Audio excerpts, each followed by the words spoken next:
So this is one of the offices of HZT. HZT is part of the universities of the UDK and HFS Ernst Busch. And we are at the same time, which I think is quite important, part of UFA Studios. So from the beginning, the idea of HZT was also in cooperation with Tanzraum Berlin to have a very strong link and cooperation base with the local dance scene. Actually, I started at the end of 2008, so this was the pilot phase that went till 2010-11. We were a group of directors that was Ingo Reulicke, Eva Maria Hörster and myself. We were very much in favor of continuing at least as a double directorship.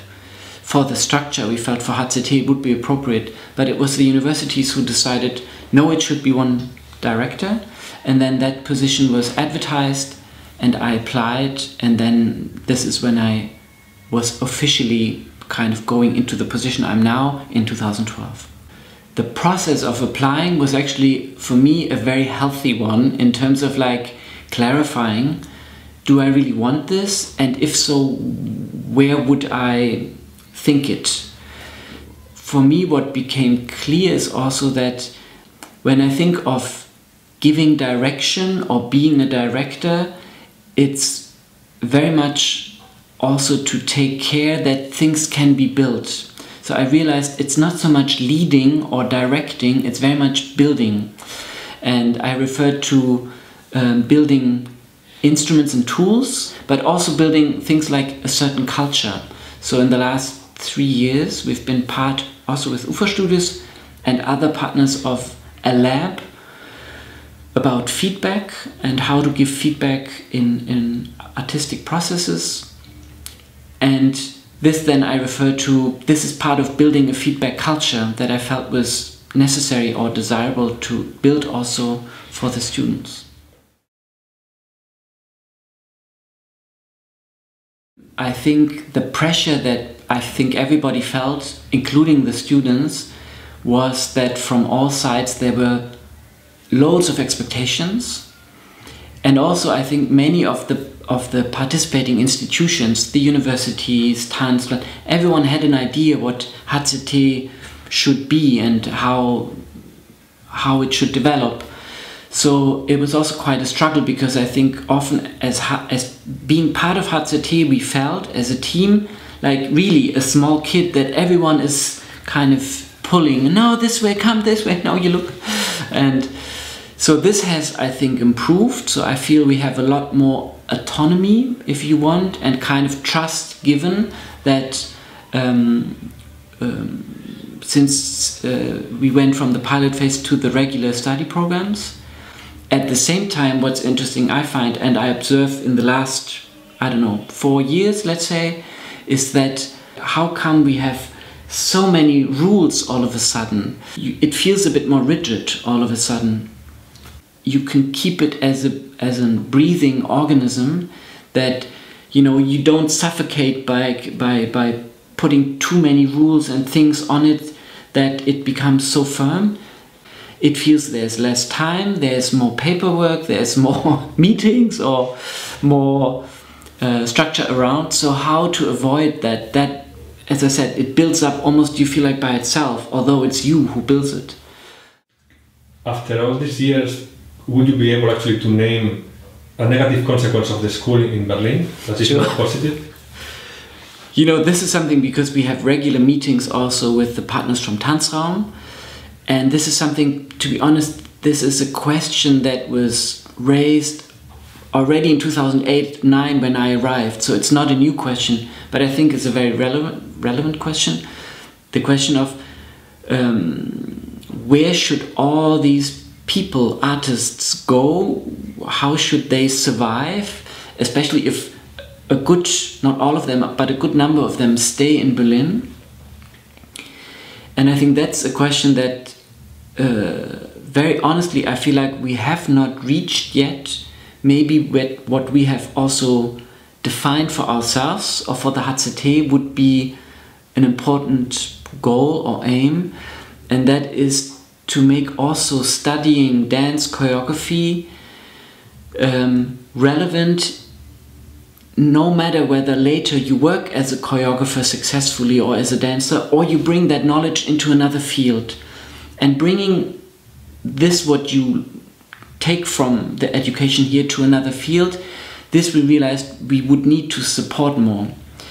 I think one aspect that is so unique for HZT, being part of this complex of UFA studios and being part of two large universities, is that for the students they meet many other artists as teachers, as peers here in the UFA studios, but of course also they become very quickly their role models. So that's a little bit also maybe the natural and completely acceptable way that as a young student I look up to those important and successful choreographers in Berlin. I feel like that's where I want to get, and that if that drives me, why not? But at the same time, for us running the programs, we feel like if maybe 5%, not even 10%, I would say, really make it in the long run successfully in the choreography or dance scene, then what about the other 80-90%? And I think if I look back at what some of the now graduates do, I think they do fantastic work, although not many people are seeing it because it's not visible in festivals, in the programs that usually we consume. But that would be, I think, still for us an ongoing effort or next step. But we realize ourselves, God, the news of the newsletter, the alumni news, it's always the people that get a residency, that are successful in a conventional way in the choreography field, so fair enough. But for that reason, we announced to all alumni, please, please, please, especially if you work completely off track, please let us know, because we want to include it into the newsletter, because we feel it's very valuable to know this and to also pass it on to others, that this becomes known as valid work. Do you have this impression that actually people sometimes they go through certain study programs just for the sake of then having access to a certain professional structure, regardless of what is the learning process? We discuss it particularly in the admission selecting process, because to understand or find out what is the motivation for that person at that moment in time to pursue a study program, and often it's quite obvious to detect that no, it is absolutely the city of Berlin and HZT as a springboard, and then it's probably not the right time or choice to make. While the students are studying here, and I find 2 years master or 3 years bachelor extremely short. Our experience is that this has again to do with the whole environment of HZT in Berlin, that the students have a lot of, if you want, semi-professional, almost professional opportunities to work already during their studies. Now, is that something that to a certain extent is great, because it's in addition to their study really experience that is useful for them later? Or at what point are they actually so much already professionally in the game that you wonder what exactly is the study part now that they have in their head or in their schedule free?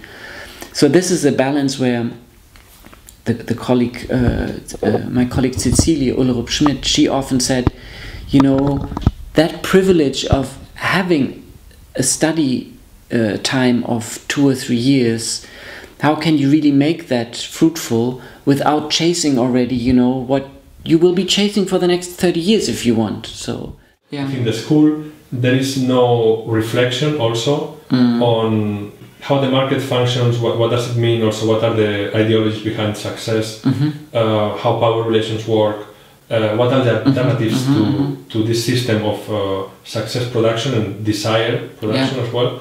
I could imagine that in the school would be actually very important to have that part of the program is also generating reflection on the students of what kind of artists they want to be, based on which value systems, and how to legitimize and validate their own artistic trajectories without the need of fulfilling the professional standards or the market standards. So, you know, I think where it happens quite a bit of, I don't know, for, you know, a young person who is involved in a study program where it's kind of also on the plate, the question, well, where do I see myself? Because I think for most of them, it's those who've maybe made that step or who've been in that area of work in the last 5 years.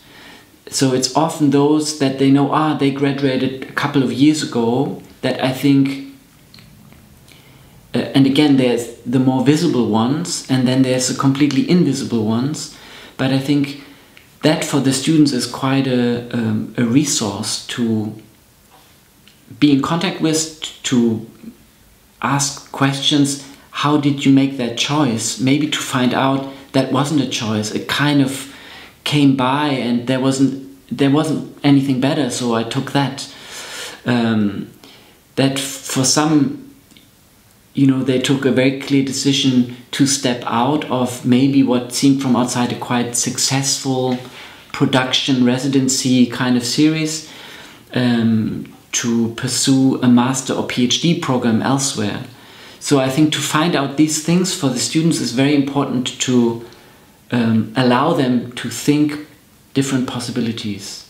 If we look at the graduates or where the people go, in a way we should also invite, and we do invite some of the graduates back as teachers, but to really make sure that we have that spectrum of what you can do with that baggage of knowledge, which I think is more than becoming a choreographer.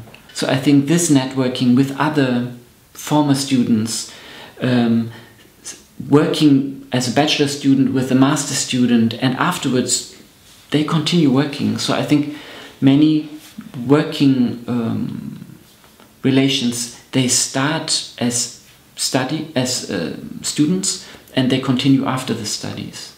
You know, there's also the desire of the students is, can we have this person, can we have that person? So that's a bit the danger of the, if you want, shopping list, you know, like the shiny items off the shelf. And if it was only from that list, it would only be the shiny choreographers of the moment, so to speak. Listening how vulnerable are young students, no, of art, especially how vulnerable they can be when assuming role models again to the, no? How influential they can be.